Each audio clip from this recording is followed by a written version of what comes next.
Bizda lidlar ro'yxati bor. Lidlar ro'yxatini biz lidlarni sotuvchilarga taqsimlashimiz kerak. Bu yoqda drop down bor, sotuvchi tanlanadi va o'sha sotuvchi tanlanganda lidlar bilan ishlash fayldan sotuvchilar fayliga o'tish kerak va bunda to'g'ridan to'g'ri har bitta sotuvchini o'zini fayl listiga ma'lumot o'tish kerak. Bu yoqda mana bir xil ustunlar, kerakli ustunlar, lidlar, lid manzili, lidda ism familiyasi, telefon raqami, username va sotuvchi o'tish kerak. Bizda mana lidlar ro'yxati bor. Endi biz bunda formulamiz query plus import range formulasini ishlatamiz. Birinchi ishlatadigan formulamiz import range qilib olamiz. Import range formulasini yozdik. Birinchi lidlar manzilidan silkani kopiya olamiz va import range formulasini ochamiz. Qo'sh tirnoq ichida silka tashlanadi va qo'sh tirnoq yopiladi. Bu Rossiya mintaqasi bo'lgani uchun nuqta virgul va endi bizga kerakli bo'lgan list. Bizga kerakli list lidlar boshqaruv listini A2 dan Y ni oxirigacha. Bunda list nomini kopiya olamizda.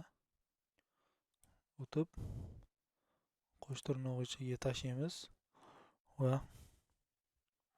no belgisini yozamiz. A2 dan Y gacha tanlaymiz. Bunda загрузка so'rayapti. Birinchi bu o'tgan safar tortganim uchun do'stib so'ramadi. Bunisi odatiy holda do'stib so'raydi va bizga hamma ma'lumotlar keldi. Endi bu yoqda sotuvchilarni filtr qilmayapti, to'liq hammasini o'tkazib yuboryapti. Har bitta sotuvchini jamisini chiqarib yuboryapti. Endi biz import range formulasini ortdan query formulasini yozamiz. Qavs ochib olamiz. Query'ni ham yozsak, biz shart bermasak shu holda tortaveradi. Endi biz bu yoqqa aynan sotuvchi birlarni tortishimiz kerak. Endi bu yoqqa biz shart yozamiz. Nuqta virgul select deymiz. Yulduzcha yozsak jami ustunlar tortilaveradi va keyingi shart yozamiz. Bizga birinchi sotuvchi ustuni 5-ustun bo'lgani uchun where column 5 teng bo'lsin column 5 teng bo'lsin bittalik qo'sh tirnoq sotuvchi 1 va ikkita qo'sh tirnoqni yopamiz. Bo'ldi mana. Birinchi shart asosida sotuvchi 1 lidlari saralandi bu yoqqa. Sotuvchi birlar hammasi o'tdi. Endi buni ishlatishda ikkinchi yo'li bor. Ikkinchi yo'li bu column 5 ta o'rniga column 5 ni yozishni bunaqa ko'rinishda bo'ladi. Bizda bu yoqda mana A1 yacheykada sotuvchi 1 ismi bor. Shuni o'sha yacheykaga bog'laymiz. Qo'sh tirnoq ichida bittalik nuqta va qo'shuv belgisi, ya'ni qo'shish belgisi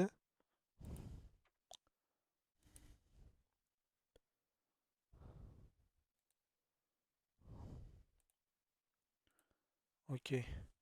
A1 qo'shish belgisi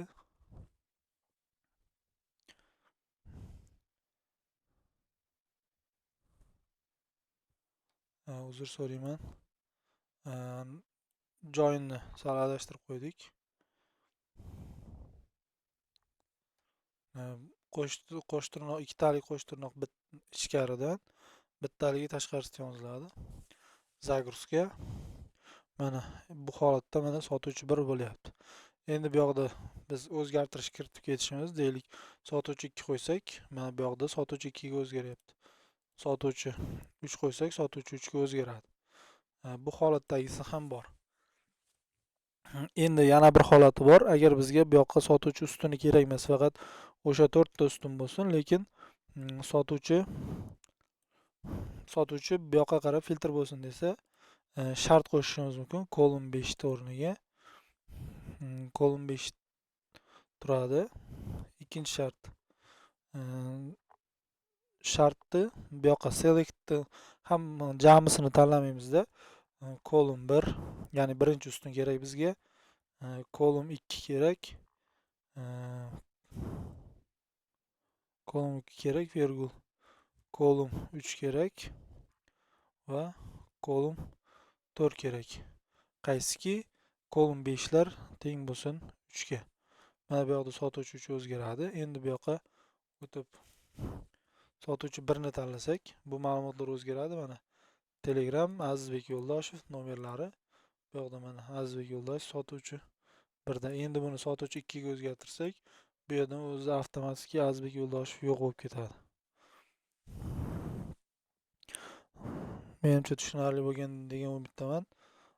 Savollar bo'lsa, bemalol berishlaringiz mumkin.